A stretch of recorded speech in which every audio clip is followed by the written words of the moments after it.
Você assiste ao programa Momento Missionário, que vai ao ar todas as quintas-feiras, das 12 às 13 horas, pela rádio ADFM 88.7, coordenada pelo evangelista Márcio Melo, produzido pelo jornalista Geisel de Paula, e temos como operador de mesa, nesta tarde, especialmente o evangelista Márcio Melo, e o convidado especial é o pastor Sérgio Reinaldo Pético. Nós vamos discorrer sobre o tema Missões, Evangelismo e Discipulado. Eu sou o pastor Antônio Mardônio, vice-diretor do Ceifeiros em Chamas, órgão de conscientização missionária da Confradesp, Convenção Fraternal das Assembleias de Deus, no estado de São Paulo, que estamos agora divulgando a CPED, Comissão de Planos e Estratégias de Evangelismo e Discipulado da CGADB, Convenção Geral das Assembleias de Deus no Brasil, pertencente portanto, a essa comissão nacional, que é presidida pelo pastor José Wellington Costa Júnior, que tem como coordenador nacional o pastor Juari Carlesso, da Assembleia de Deus em Joinville, em Santa Catarina, e o nosso coordenador estadual é o pastor Lelis Marinho. Nós, então, divulgamos a nossa CPED estadual através do Ministério do Belém. Nós vamos fazer a nossa oração de abertura, pedindo a bênção de Deus para nós nesta tarde e para você que nos acompanha. Senhor, nós estamos aqui nesta tarde, reunidos em nome de Jesus, e pedimos a tua bênção para que esse programa seja edificante para todos nós que acompanhamos.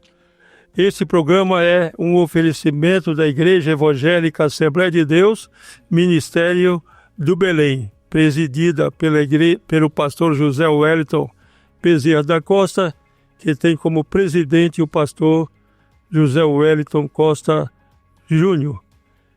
Nós vamos fazer os anúncios dessa tarde. Nós temos agora, a partir de hoje, começando hoje, dia 4 até o dia 6, uma grande festa lá no setor da cidade Ademar, dirigida pelo pastor Edson José dos Santos.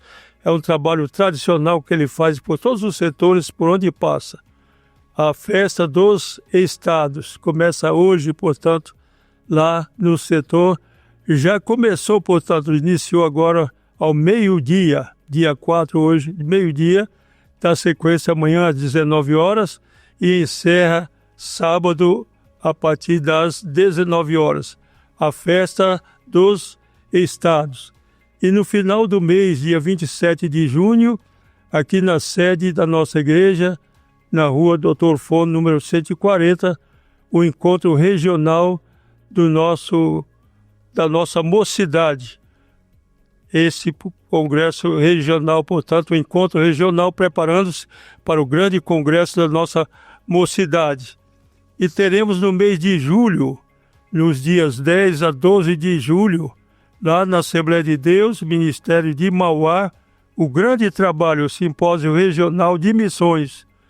Portanto, meus amados irmãos, as inscrições já estão abertas.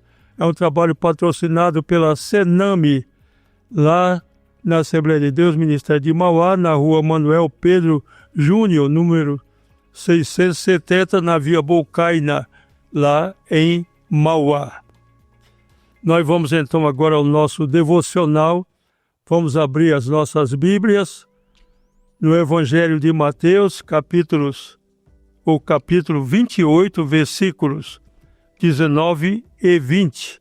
Estes dois versículos para a nossa meditação. Mateus, capítulo 28, versículos 19 e 20.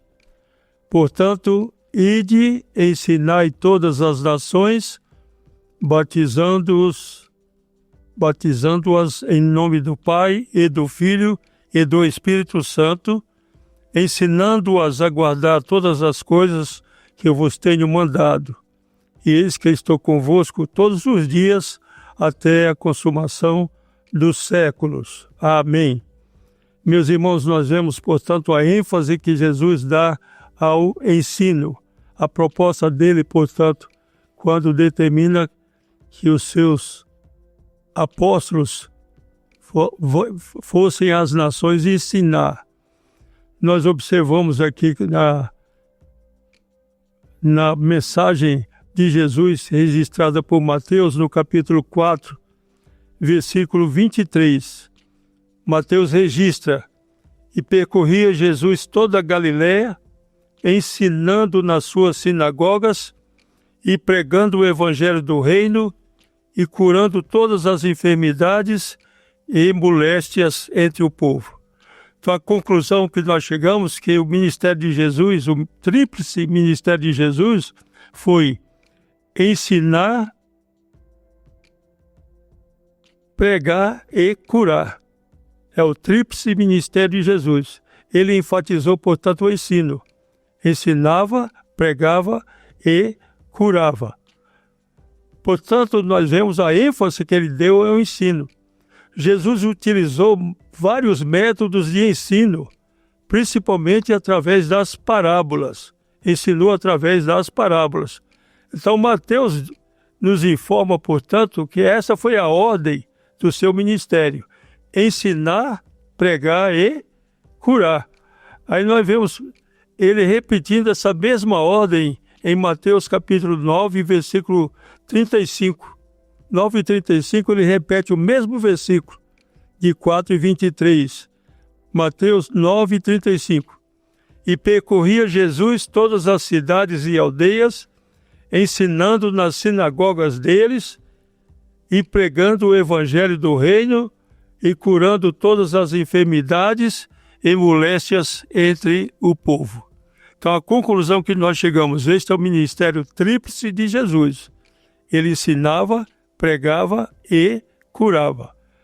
Então, nós vemos que a última ação de Jesus na face da terra foi transmitir um ensino demonstrativo. Jesus deu uma aula demonstrativa no último momento da sua vida.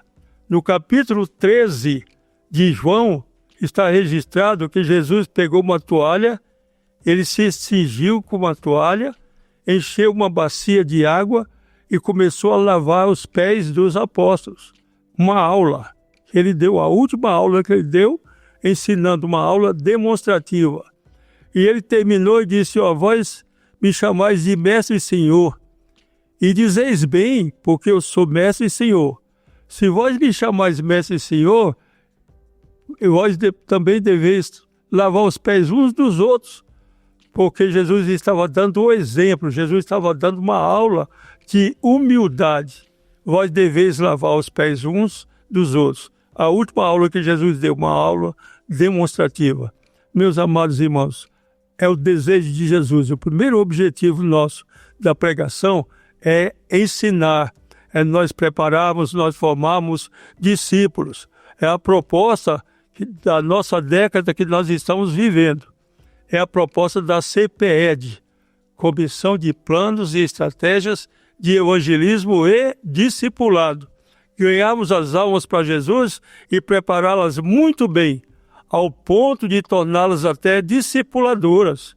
Que essas almas que nós ganhamos para Jesus estejam prontas até para ensinar a respeito do que elas aprenderam e formar novos discípulos.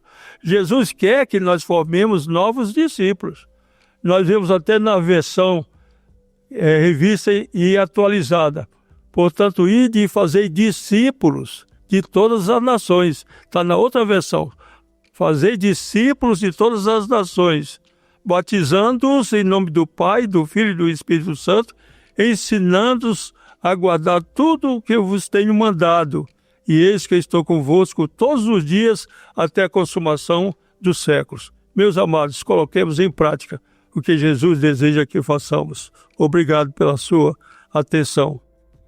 Nós vamos agora assistir ao quadro Missão em Foco, apresentado pelo nosso jornalista Dário Nascimento. Missão em Foco. Os Estados Unidos detêm o segundo maior número de pessoas sem religião no mundo, depois da China, superando o Japão. A China tem 7 vezes mais pessoas sem religião do que os Estados Unidos e o Japão juntos. Em 2020, os Estados Unidos tinham cerca de 101 milhões de pessoas sem religião, um aumento de 97% em relação à década anterior. No Japão, esse número era de 73 milhões, com um crescimento de 8%. Apesar de os Estados Unidos terem mais pessoas sem religião, em números absolutos, no Japão essa categoria representa uma proporção bem maior da população. 57% dos japoneses dizem não seguir nenhuma religião, enquanto nos Estados Unidos esse grupo corresponde a 30% da população, incluindo ateus, agnósticos e os que se declaram sem religião específica. Tanto em 2010 quanto em 2020, a China teve mais pessoas sem religião do que qualquer outro país, com 1,3 bilhão de pessoas sem religião, o que representa 90% da população chinesa. Em 2020, os cristãos eram maioria em 120 países e territórios, em comparação com 124 nações na década anterior. Os cristãos tiveram queda significativa em países como Reino Unido, com 49%, Austrália, 47%, França, 46% e Uruguai, 44%.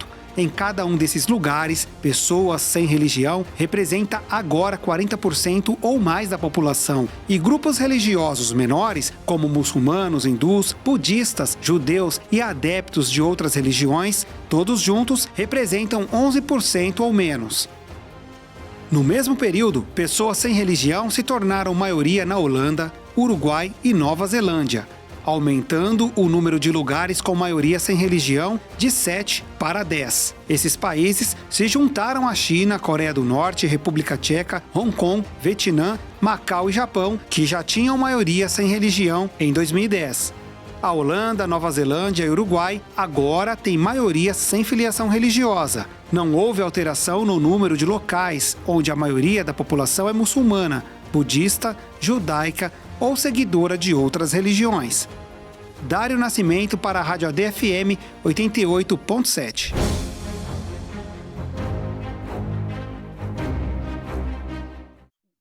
Chegou o sublime momento de apresentarmos o ilustre convidado desta tarde, o pastor Sérgio Pético. Ele é representante comercial, atua como diretor e professor do Instituto Internacional REMA no mundo hispânico.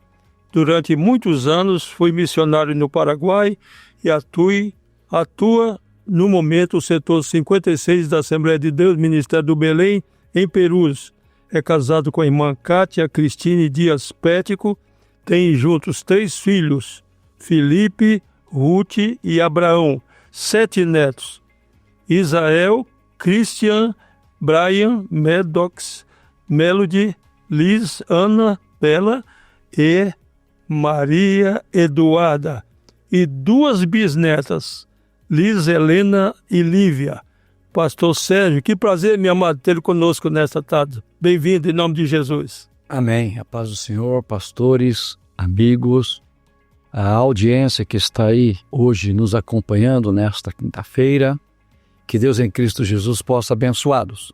Estamos muito felizes e honrados por estarmos aqui juntamente com os senhores nesse dia, para que falarmos um pouco mais de missões. Desde já o meu agradecimento ao Ministério do Belém, na pessoa do nosso pastor presidente, pastor Zé Wellington, pastor Wellington Júnior, e a toda a diretoria dessa igreja. E, é claro, a todos vocês, sempre são especiais para nós que trabalham aqui no grupo de mídia, também no grupo também de transmissão, ao vivo, para os nossos queridos e amigos que sempre estão aí antenados conosco. Muito obrigado, pastor. Muito bem, o pastor Serginho faz-se acompanhar pelo missionário Marco Antônio, que se encontra, portanto, lá no Paraguai. Pastor Marco Antônio, meu amado, bem-vindo também, em nome do Senhor Jesus. Amém. A paz do Senhor, pastor Mardônio, a paz do Senhor a todos os irmãos da audiência, os irmãos da equipe que estão aqui trabalhando em afinco, Também uma saudação desde Hernandarias, Paraguai, para toda esta audiência que acompanha aí, tem sido edificada pelas palavras aqui proferidas ao nosso pastor presidente, pastor José Wellington Bezerra da Costa, e o nosso presidente da CJDB, pastor José Wellington da Costa Júnior, e todos os irmãos que compõem a nossa mesa diretora da nossa Assembleia de Deus pelo mundo inteiro, graças a Deus. Amém? Bom dia a todos, na paz do Senhor. Amém. Pastor Serginho, nós vamos começar então o nosso bate-papo. Claro. O senhor, portanto, pastor Serginho, como é carinhosamente chamado, o que mudou em sua vida depois que o senhor aceitou Jesus como seu Salvador? Essa pergunta é extraordinária. Mudou tudo. Exato. Mudou tudo, né? Porque eu vim de um lar, né? Totalmente, supostamente cristão, porque o cristianismo não era bem vivido, infelizmente, no nosso lar, porque não adiantava falar que era cristão, porém o povo vivia de uma forma desconexa ao cristianismo, aos ensinamentos de Cristo. Eu vim me converter aos 20 para 21 anos de idade, naquela época. Eu era muito, mas muito, o único da família que era muito católico era eu, frequentava mesmo assim constantemente a igreja, e uma revelação, de uma certa noite dormindo ali, veio uma revelação, não era sonho, porque foi um sonho em 2 capítulos, então já não é um sonho comum, né? E isso transformou a minha vida de uma forma tão extraordinária e vim compreender qual é a autenticidade do cristianismo em si. E sem conhecer ainda as escrituras sagradas, começamos a frequentar a igreja, né? Nos dedicamos também ao aprendizado, à leitura de muitos livros também, além da palavra de Deus. E quando o Senhor me batizou com o Espírito Santo, 3 meses depois de convertido, dali para frente já não consegui mais parar, né? Aí mudou tudo mesmo. Aleluia! Maravilha! O senhor trabalhou como missionário transcultural durante muitos anos. Hoje, perdeu-se o interesse em se almejar missões. Por que não vemos mais gente se entregando a esse propósito, pastor Serginho? Veja bem, pastor, em 91, quando eu tive a primeira experiência no sentido de missão, né? Veio um determinado missionário na nossa igreja, eu congregava ali em Caieiras, naquela época, juntamente com o pastor Brás Virgílio, era o nosso pastor, e naquela ocasião veio o pastor José Gomes, conhecido como Zezinho. Esse pastor José Gomes trabalhava em Quito, no Equador, e ele dando testemunhos a respeito da obra missionária e daí por diante, não somente eu, mas minha esposa também, no mesmo momento, sentimos um impacto muito forte por missões. Então, analisando a vossa pergunta, eu colocaria aqui que às vezes falta depoimentos missionários, né? Falta mais cultos relacionados a missões nas igrejas, para que a pessoa que está aí nos ouvindo, ou o irmão, a irmã que está nos ouvindo, possa sentir-se aí esse interesse.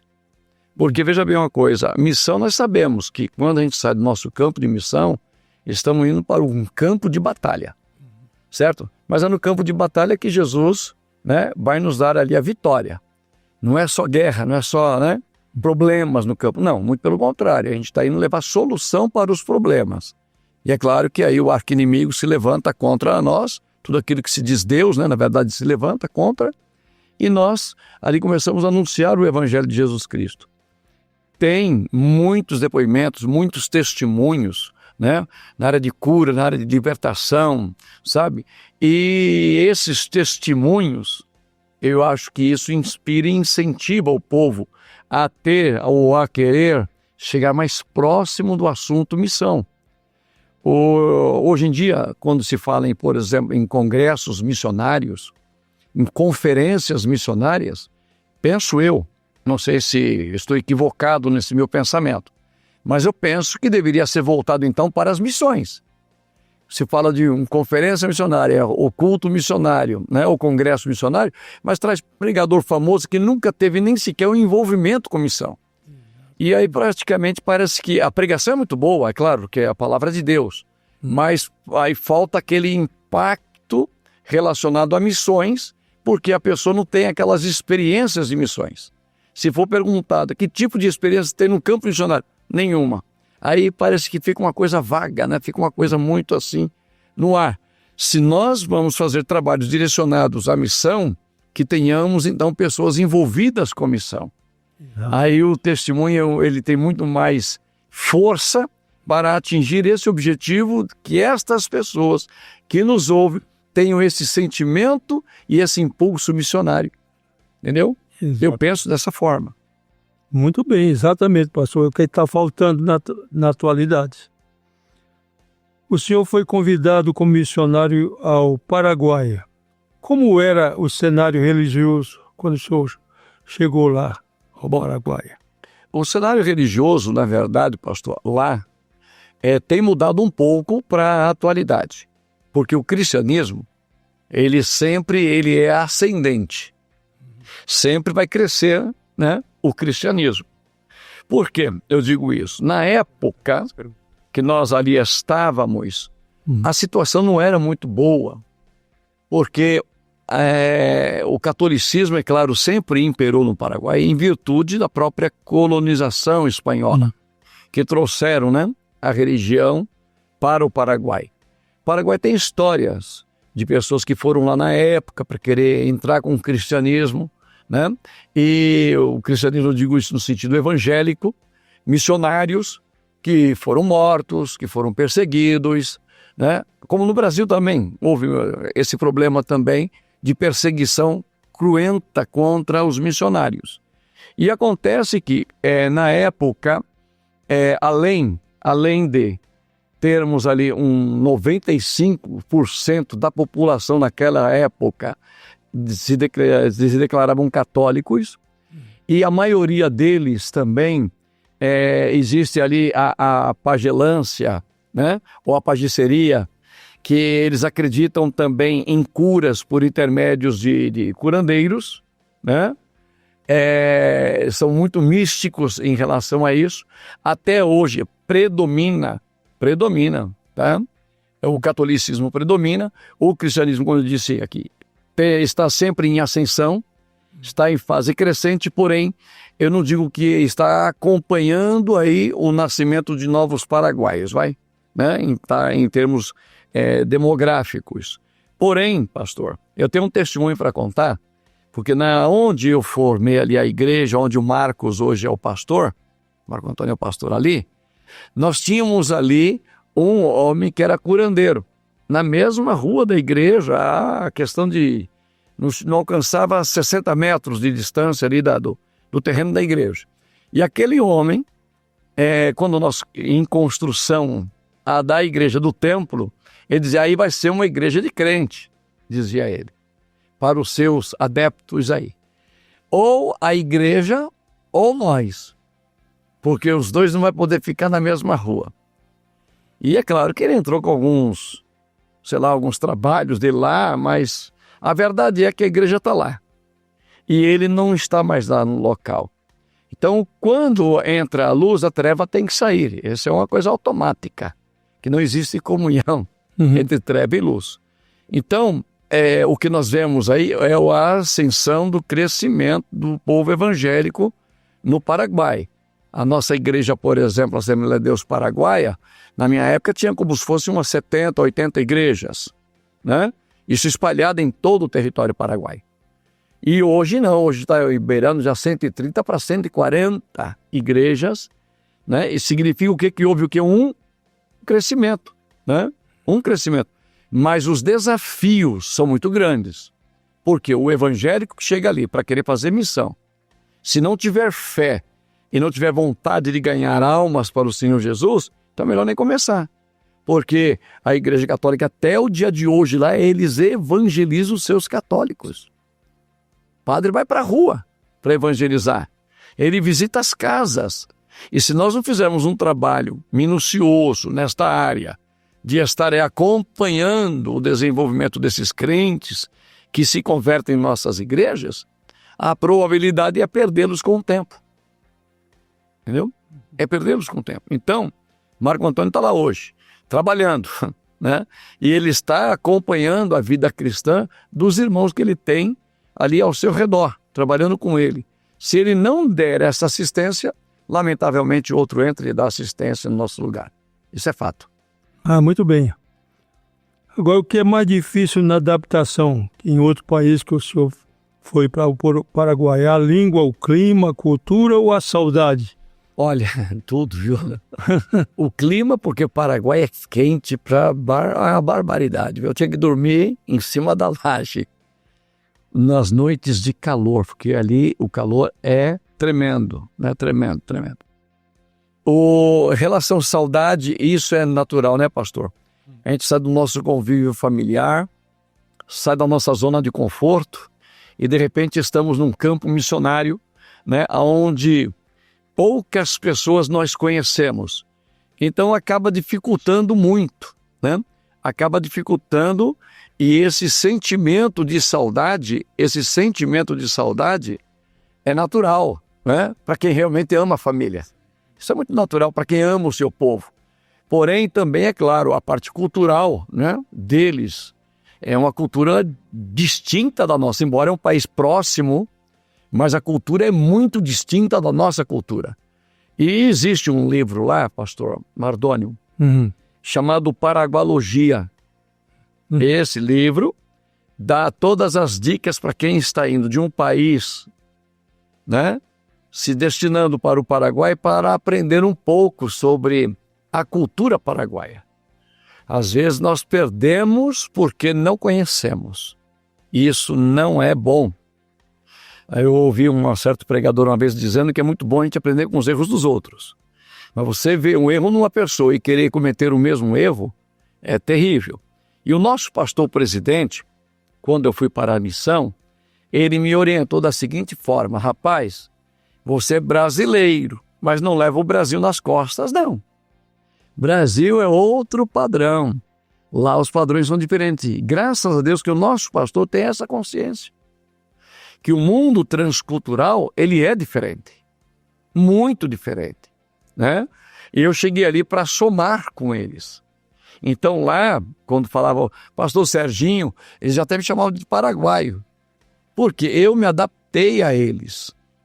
Não aos erros praticados por eles, aos padrões e costumes que vai de contra a palavra de Deus. Isso não, né?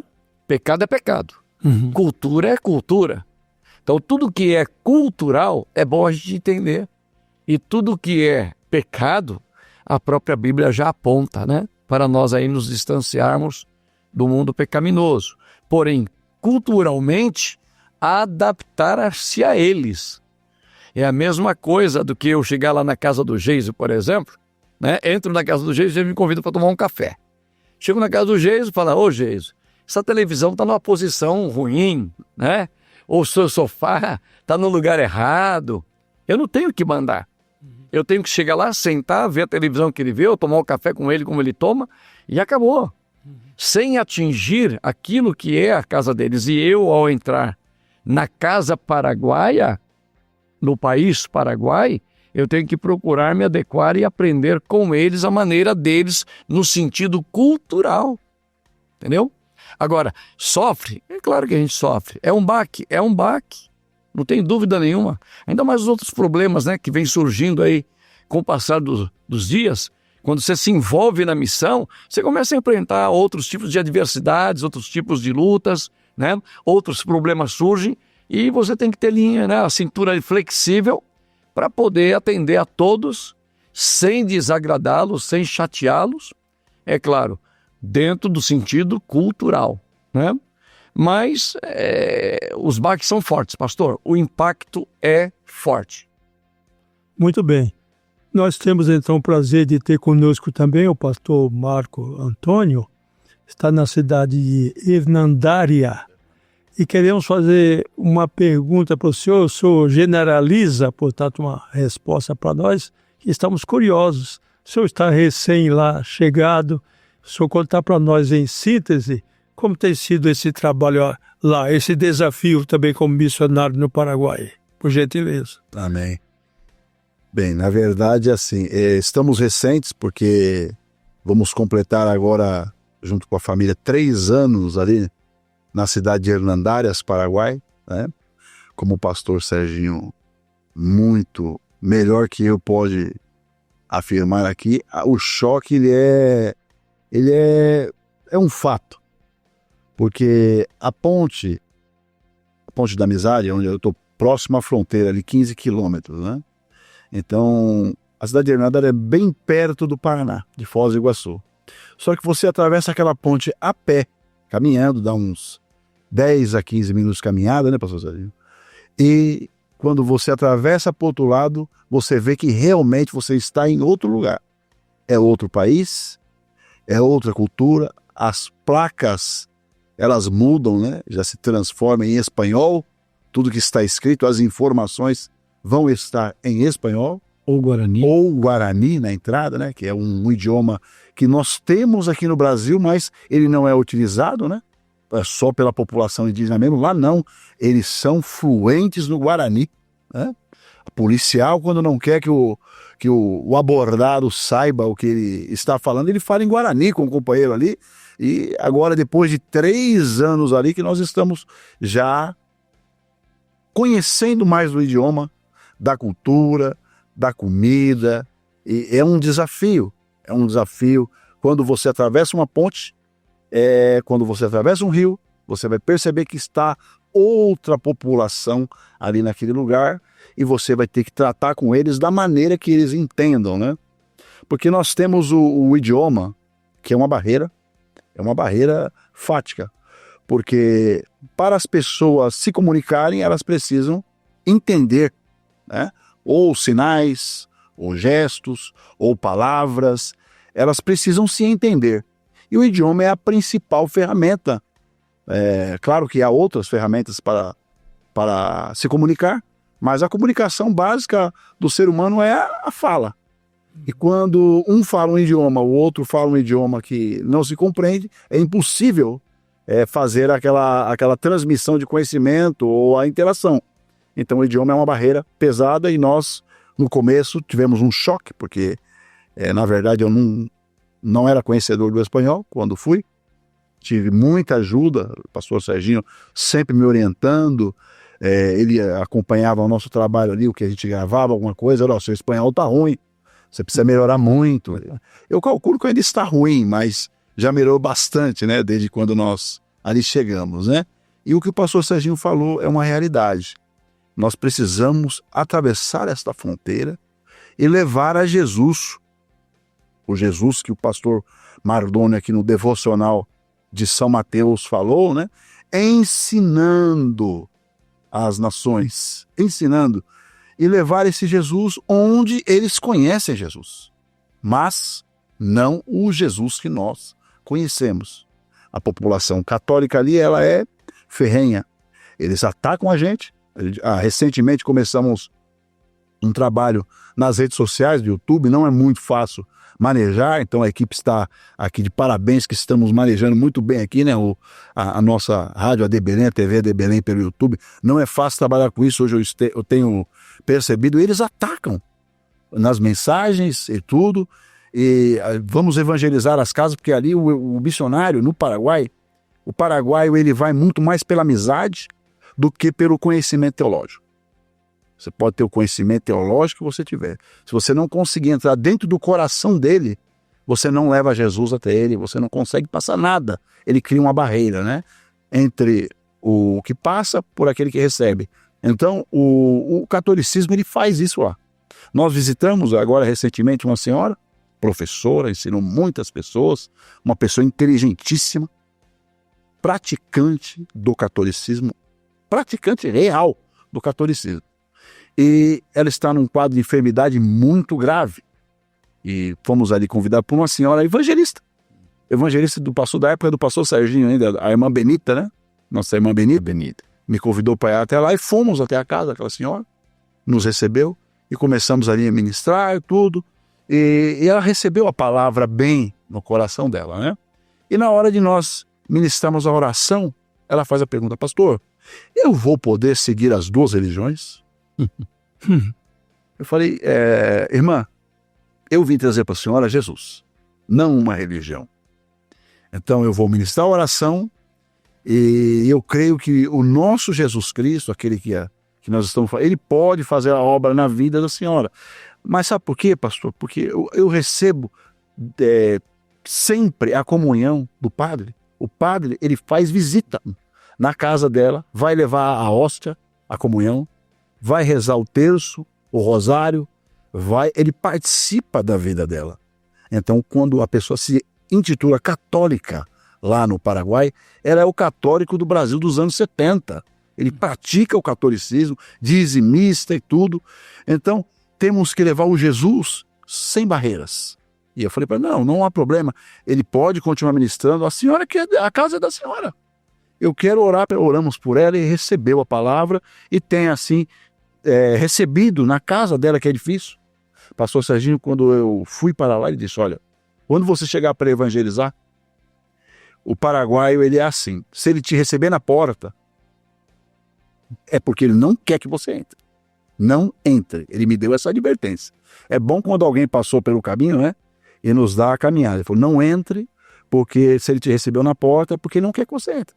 Agora, quando ele te recebeu bem, ele passa dentro, irmão. Passa dentro. Já agarram na cilha, uma cadeira, né? Agarram na cilha, mano. Vamos lá. Já vem com a guampa, já vem com o tererê, já te serve ali, vai te trazer a mandioca e ele te recebe mesmo.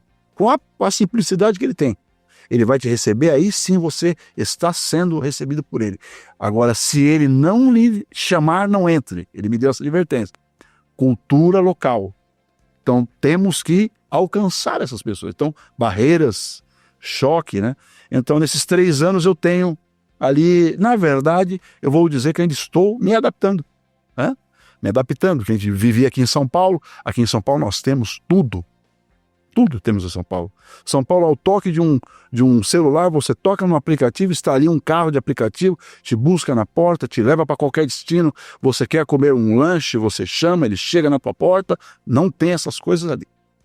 Ainda tem serviço de entrega? Tem, mas você tem que ter o telefone, você envia, manda a localização, porque não tem, as ruas, a maioria delas, não tem a gente chama de direção, ubicação, não tem a placa da rua. O cartel, que a gente fala lá, com o nome da rua, não está registrado na prefeitura. É difícil o serviço de correio ali. E é uma cidade que está a 15 quilômetros de Foz do Iguaçu. E aí, falei: Senhor, como eu vou evangelizar essas pessoas? Porque temos o costume de ter o folhetinho, o carimbo da nossa Assembleia de Deus, o endereço, telefone, e a pessoa ela vai chegar até o local. E eu falei: como eu vou fazer? E aí, dentro dessas barreiras, o Senhor, eu estava em casa orando, porque a missão tem que fazer com oração, não tem como não orar. Se um elemento fundamental para o sucesso do missionário e da missão é a oração. Eu estava orando e eu recebo como uma visão uma nota de real, uma nota de guarani e uma nota de dólar. Que coisa é esta? E aí veio como um tiro dentro do meu peito. De que sirva al hombre ganar el mundo se pierde su alma. E me fui ali olhar em São Marcos 8,36. De que fale o homem ganhar o mundo inteiro se ele perder a sua alma. Eu falei: como que eu vou produzir isso? E aí utilizei alguns recursos de informática e produzimos ali um panfleto com a nota, não sei se aqui está, possível ver, e ao verso, para chegar no endereço da igreja, está lá o QR Code, né, que ela fala código QR, allá, que ele colocando o seu celular, porque todos têm, né, o celular, ele vai chegar até a localização da igreja, vai passar a localização da igreja. E o nosso Deus tem feito a obra, porque quando a gente chega com o nosso panfleto tradicional, muitos deles não recebem. Agora, quando vê o dólar, já pega. E aí olha e dá uma risada, obrigado, graças, e assim se vai. Então, são algumas barreiras que nós enfrentamos, né? Entre muitas que eu tenho certeza que o pastor Serginho tem mais aí para falar, né? Muito bem. Pena, porque o nosso tempo está correndo aí, nós temos pouco tempo.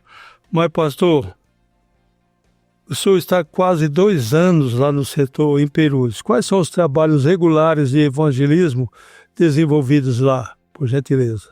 Veja bem, pastor, ali, nesse setor de Perus, nós temos grandes desafios nessa área. Tanto é que ainda nós não conseguimos desenvolver um excelente trabalho ali na área de evangelização. Temos alguns irmãos, é claro, que, pastor, tem folheto? Eu quero levar folheto. E nós tivemos, ali já distribuímos milhares de folhetos. Só que os resultados da entrega de milhares de folhetos não têm trazido para nós um resultado que eu poderia falar, opa, o resultado foi top.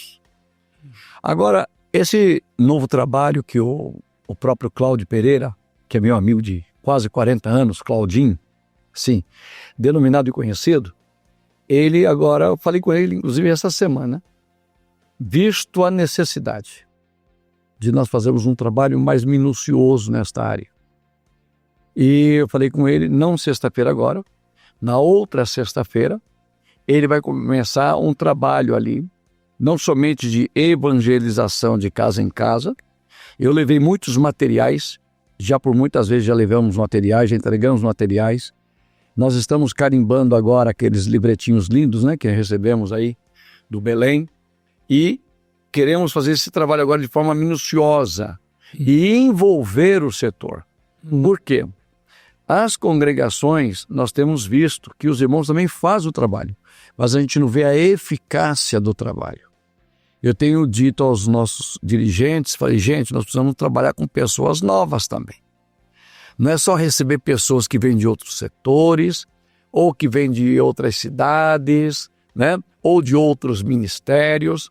Nós temos que ter novos convertidos para nós entrar realmente com esse discipulado. Que não se discipula pessoas que vêm de outra igreja, pessoas já uma idade, já ou tem lá 15, 20 anos de crente. Não é. As pessoas que vêm de outros ministérios, eles têm que entender que o Ministério do Belém trabalha às vezes de forma um pouco distinta, diferente da igreja deles, né? Então, ok, fase de adaptação, eles vão se adaptar. Mas o problema qual é? O problema é que tem às vezes uma família grande e fala, olha, eu preciso da minha carta que eu estou indo embora lá para o Ceará, ou lá para Alagoas. E nós temos que dar a carta. E dói no coração. Né? Porque às vezes é uma família de 4, 5 pessoas que estão indo embora. Eu recebi agora praticamente 2 famílias, uma que veio do Rio Grande do Norte e outros que vieram de Alagoas, né? Para nós é uma alegria, você receber uma família, né? É uma alegria. A igreja começa a ganhar mais volumes, isso é muito bom também. Porém, pastor, o trabalho de evangelização, temos feito o trabalho. Os irmãos têm feito o seu trabalho assim de forma individual. Temos começado ali já a fazer cultos em algumas casas, entendeu? Mas ainda é muito pouco para Perus. E além do mais, nós temos o grande desafio que é o próprio Ministério de Perus. Que você coloca uma igreja aqui, eles têm 2, né?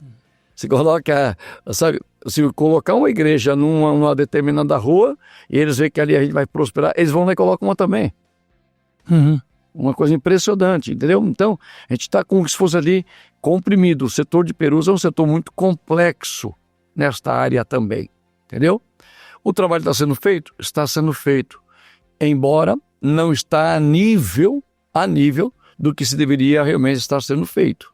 Não está a nível ainda, porque ainda existe uma resistência muito forte, tá? Que até eu falo que existe ali uma resistência espiritual muito forte, que muitos irmãos ainda estão como que se adequando devagarinho. É muito lento, o processo é muito lento. E eu me ocupei também com algumas reformas da igreja, coisas necessárias que precisávamos. Me dediquei muito a essa parte de reforma, ainda estamos reformando, né? Parte estrutural da igreja, não é brincadeira. Porém agora, não essa sexta-feira, a próxima sexta, o Claudinho já está indo lá com a equipe também. E nós vamos fazer arrastões de evangelização, com aquela própria carta convite, né? Convidando as pessoas para estarem conosco ali aos cultos à noite. Então, vamos trabalhar para valer, claro, com certeza. E é claro que esse trabalho vai ser a nível setor. Não vai ser nível local, só a congregação, mas vai ser a nível setor, onde todos os líderes de missão vão estar, e de evangelização vão estar se reunindo ali, para nós passarmos essas diretrizes e começarmos a fazer esse trabalho. Muito bem, exatamente conectando o que o senhor respondeu sobre missões urbanas, exatamente nessa área.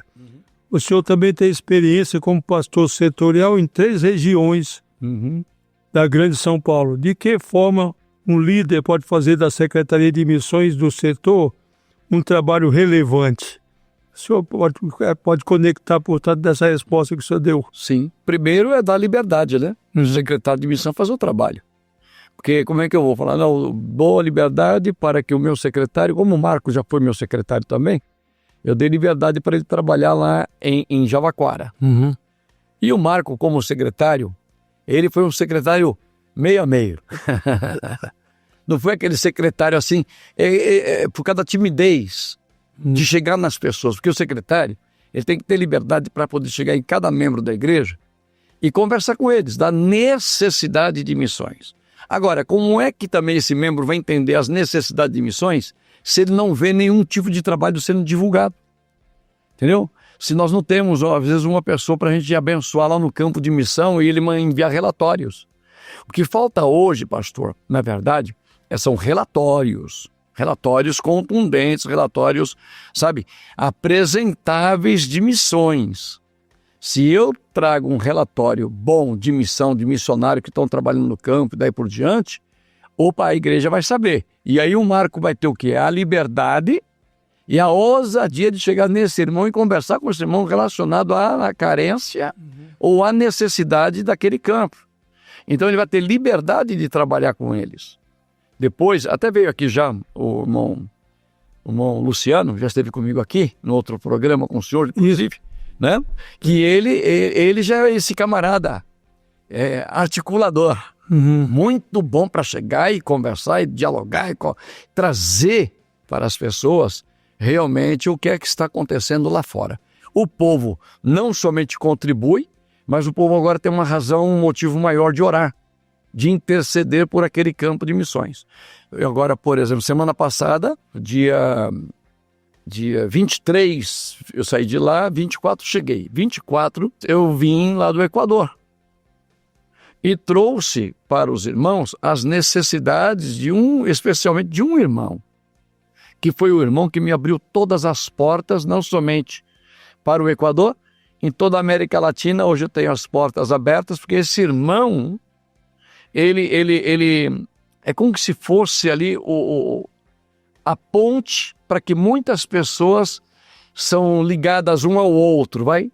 Instituto Internacional Rema hoje. De que maneira eu conheço o Instituto Internacional Rema? De que maneira cheguei à diretoria? De que maneira sou professor? Porque eu conheci um irmão na casa do Raul que estava passando a noite de Natal.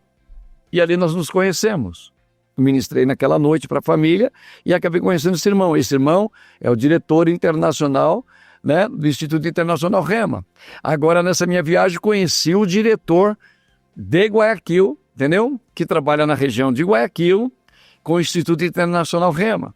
Então, uma coisa vai ligando a outra, mas o Raul, ele é o pivô principal da nossa ida ao Equador, desde o ano de 96, né? E por intermédio dele, hoje nós temos aí uma vasta experiência com irmãos e com denominações e com igreja, não somente no Equador, mas em toda a América Latina. Tá? Então eu trago esse relatório. Opa, a igreja está vendo um relatório real, atual, de um trabalho que está sendo desenvolvido lá no Equador. Aquele Fernando Sanches, né, que esteve comigo aqui no Belém por 50 dias. Hoje nós temos lá um ponto, ainda vou falar ponto de pregação, vai?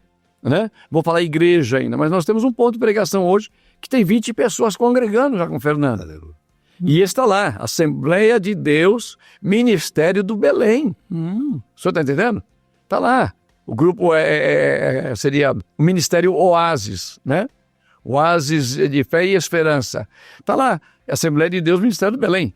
Agora, tudo isso veio por intermédio de uma pessoa E veio por intermédio de uma obediência. Quando o Senhor me chamou e me mostrou e me revelou, eu fui na obediência por fé.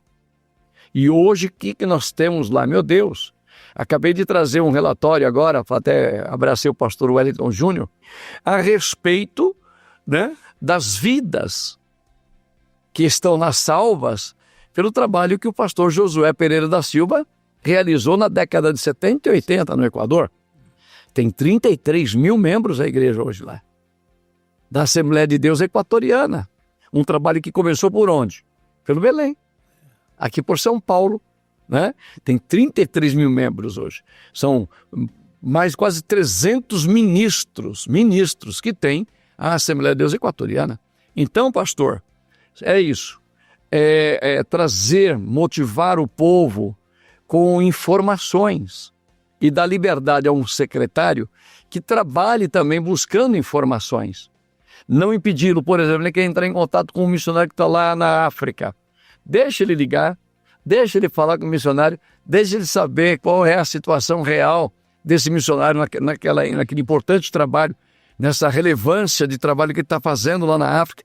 O nosso trabalho torna-se relevante também, entendeu? A partir do momento que são informações precisas, relatórios reais, atuais, e dá liberdade para que o secretário tenha, né, esse direito de fazer o trabalho sem muito agito, né, nos bastidores aí.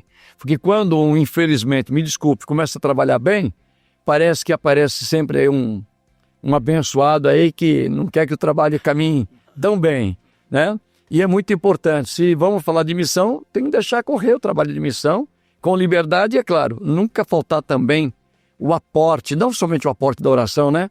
Mas uma ajudazinha, muito bom que chegue lá também, né? Muito bem. É isso. Pastor Serginho, deixa uma palavra, por gentileza, para aqueles que desejam cumprir o ID de Jesus e não sabem por onde começar. Amém. Comece falando com o vosso pastor. Conversa com ele, o desejo que você tem no seu coração.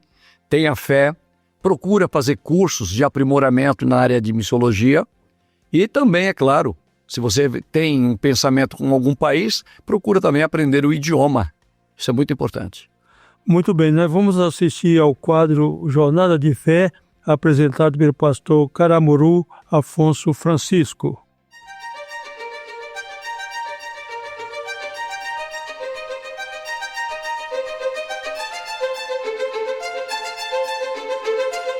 Hoje iremos falar sobre o tema sem hipocrisia, mas com verdade.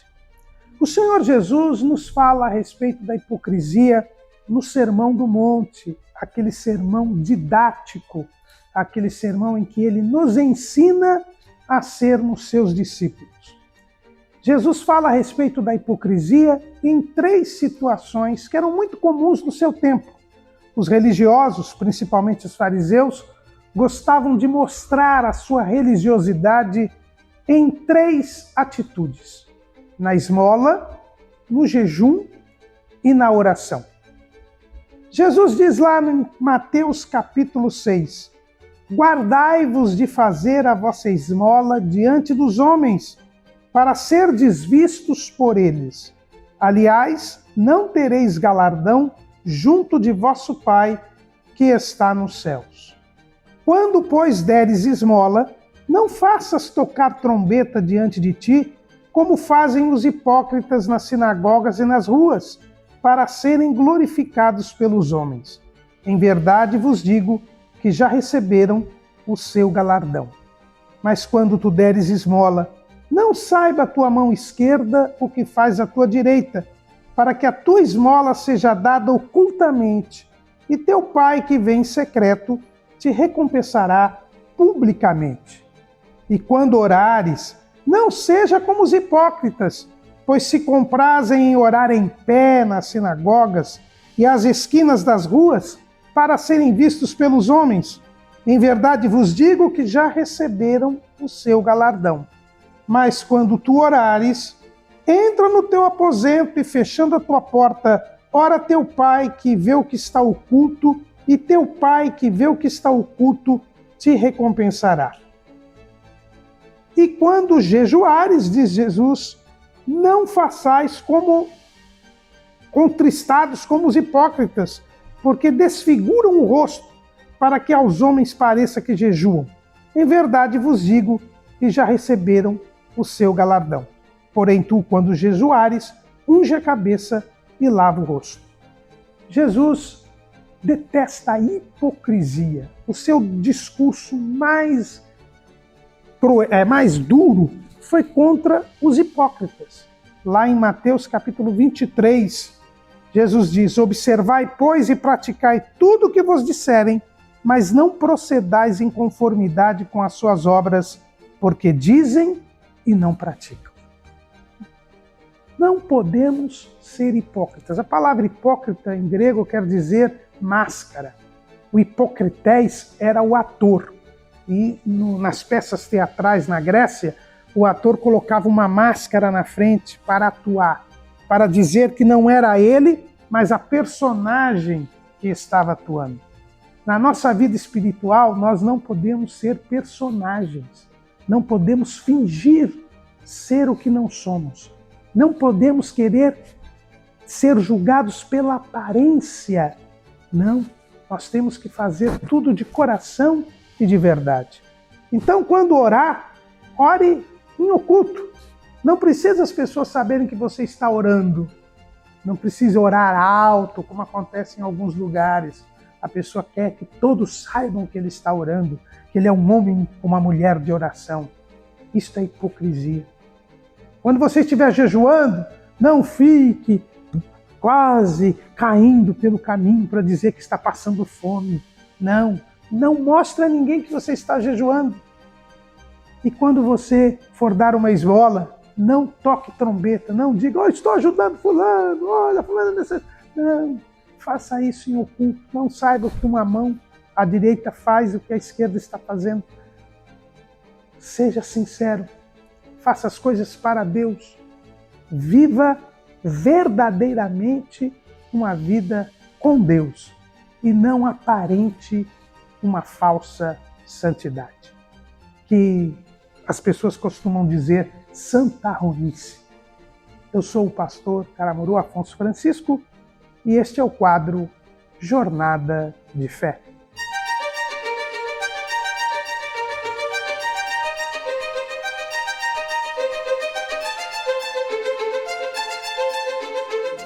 Vamos assistir às considerações finais feitas pelos pastores Marco Antônio e também, na sequência, o pastor Serginho. Amém. Eu quero agradecer ao pastor Mardono, à equipe que trabalha aqui, ao nosso pastor presidente, a toda a equipe, pela oportunidade de estar falando um pouco de missões. Também saudar a minha família que está lá em Hernandárias, minha esposa Natália, Laurinha, todas os irmãos aí, pastor Oswaldo Hugo Centurion, que não hablamos dele, né, pastor? E os irmãos que quiserem acompanhar o nosso trabalho também, recentemente iniciamos um trabalho no YouTube, missionário, @missionário Marco Antônio, temos aí 233 inscritos, são poucos, mas já temos uns 70 vídeos mostrando o trabalho que nós estamos fazendo lá. Então, os irmãos quiserem acompanhar, a igreja está situada na cidade de Hernandárias, o bairro Cacupeni. Procurando nós lá, quando os irmãos forem, procurem a gente para conhecer um pouco da obra. Lá vamos ter o maior prazer de receber a todos que chegarem lá, em nome de Jesus. Que Deus abençoe, pastor. Queridos irmãos, eu quero aqui agradecer esta oportunidade de estar com vocês nesse dia, nessa manhã, a toda a diretoria do Belém, na pessoa do nosso pastor presidente, vice-presidente, pastor Wellington Júnior, pastor Mardônio, sempre por esse carinho, Geisel e toda a equipe. E queria deixar aqui para todos os nossos irmãos que estão aí na audiência, somente um versículo da palavra de Deus que eu quero ler nestas considerações finais. É o versículo que se encontra aqui em Isaías 45, versículo 22, que diz assim: olhai para mim e sereis salvos, vós todos os termos da terra, porque eu sou Deus e não há outro. Muito obrigado. Um abraço a todos vocês que estão aí na audiência e um abraço aos nossos queridos irmãos que estão aqui na direção desse trabalho. Muito obrigado. Muito bem, meu amado irmão, você que nos acompanha também, nós apresentamos a nossa rede social da nossa rádio AD Belém 88.7 no Instagram, @rádio ADFM, no Facebook, Rádio ADFM 88.7, no YouTube, TV ADFM 88.7, também no aplicativo, o AP Rádio ADFM 88.7, também o WhatsApp 11 28 2081, melhor dizendo, 2081 0475. Repetindo, 11 2081 0475. Senhor, muito obrigado pela oportunidade que nos deste de realizarmos mais esse programa. Em nome do teu Filho amado, nós agradecemos. Amém.